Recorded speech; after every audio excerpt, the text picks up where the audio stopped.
I'm Valerie Kinloch. I am a professor in the College of Education here at Ohio State University. I'm actually a professor of literacy studies, focusing on adolescent literacy development and the socio-cultural practices of adolescents in urban contexts.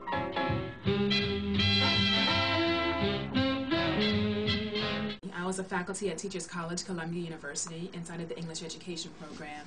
While I was there, I also worked in New York City's Harlem community.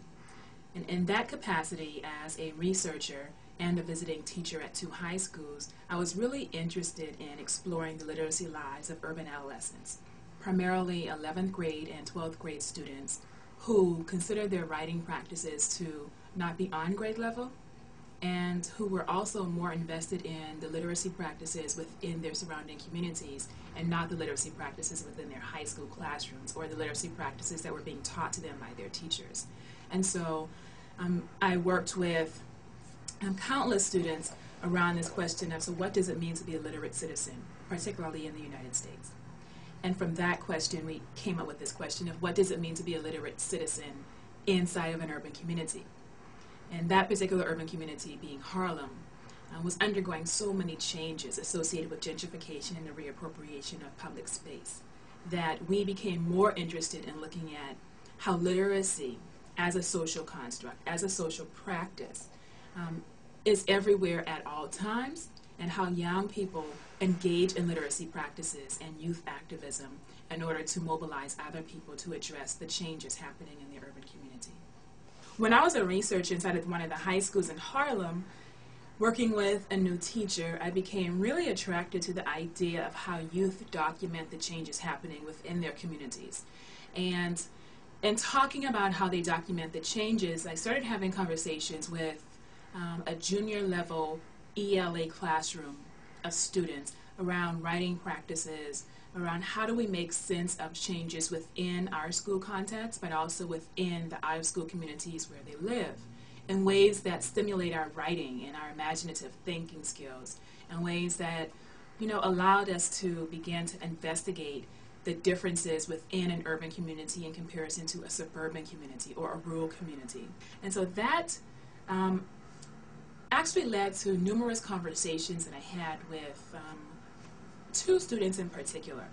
Philip, who is currently a 20-year-old African-American male who has always lived in Harlem. Kinloch, who is 19, he'll be 20 sometime later this year, African-American male student who lives on the outskirts of Harlem, but he considers himself a Harlemite.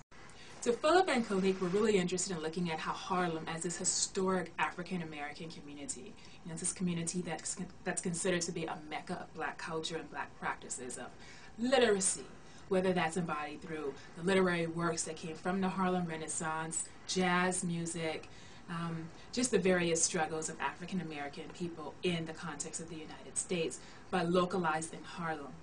Historically, why does gentrification happen in urban communities? Although it's happening everywhere across the United States, why Harlem in particular? And how do we talk about gentrification by talking about the socio-cultural practices, the literacy practices, the community practices, and the practices around survival that so many, if not all, residents in Harlem have been engaging in and talking about and trying to figure out for themselves around issues of access and privilege in society. And so that's our project essentially. So they became interested in looking at their community practices. And their community practices became connected to their desire to understand what this thing called gentrification is. What is gentrification? Why does it happen within an urban community like Harlem? And what are people actually doing to mobilize other people to take action either against gentrification or in question of what gentrification really does to the people who live in Harlem and who've been living there for over 20-25 years. We document the changes happening in Harlem through digital literacy. We take it to the streets. We take our cameras, our video cameras, we take our digital cameras, we take our audio equipment, and we go in the streets of Harlem. We walk the streets and we do video walkthroughs of the community. And an example of a video walkthrough in this particular context is Philip, for example, being really interested in knowing why this new pharmacy is opening up on his corner or on his block, and why the prices are so much more expensive than the local bodegas. And so Philip took about 3 or 4 of us on a video walkthrough of his community. And in this walkthrough, he has a digital camera. He's walking us through his neighborhood. He's taking snapshots. He's recording his images of community. He's actually documenting the work. He's documenting the signs of newness in comparison to the signs of oldness. And he's telling us a story. He's narrating his story of what Harlem is in the midst of the gentrification that is happening. And Kinloch would ask Philip questions about, so what is really going on? How do we talk about these changes? How do we talk about the things that are happening in this community by looking at what we are capturing on this videotape, by looking at the digital stories that young people can tell about their communities? And these are the stories that tend to not get told inside of our classrooms, inside of our schools, and as a matter of fact, inside of our communities writ large.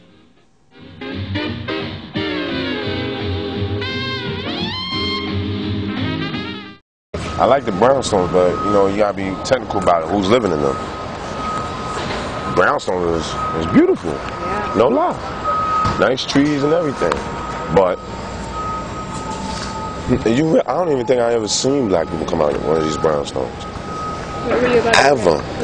Oh, I said we should go over here. I never seen a brownstone where they have like a glass door right there. Oh wow, I didn't even notice that before. Mm-hmm. Wow.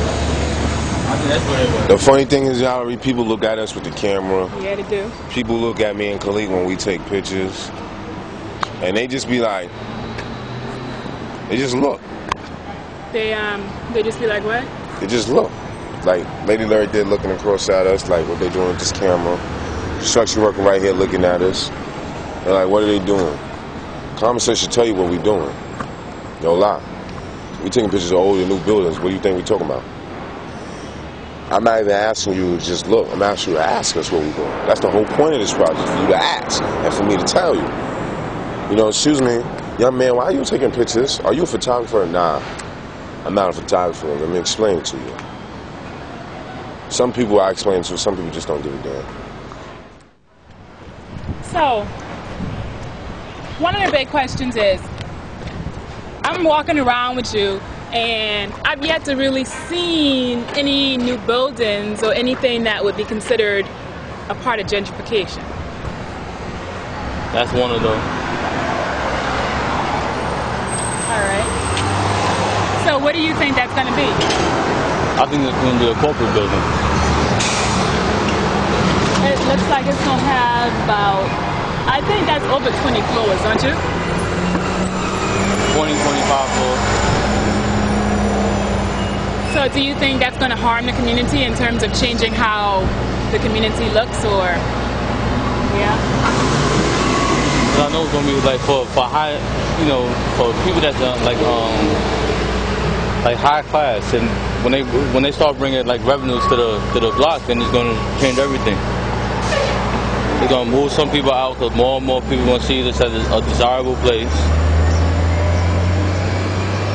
And so, when people start seeing it as a desirable place, then you think that makes way for displacement? Yeah. So then where do you think the people are going to go who lived here forever? I don't know. Maybe Upper Harlem or Inwood or something like that, Bronx, I'm not sure. Cause I know that New York is going through a whole change, so. It's extremely significant that we have access to technology. It's extremely significant that, you know, the ways in which we are asking our questions, we are engaging in responses to those questions by being able to create a multimedia project, by being able to say that literacy is not just something that we gain by sitting in a classroom, but it's also something that we do by participating in our communities in ways where we digitally document the stories that are always and forever around us. These stories are not new stories.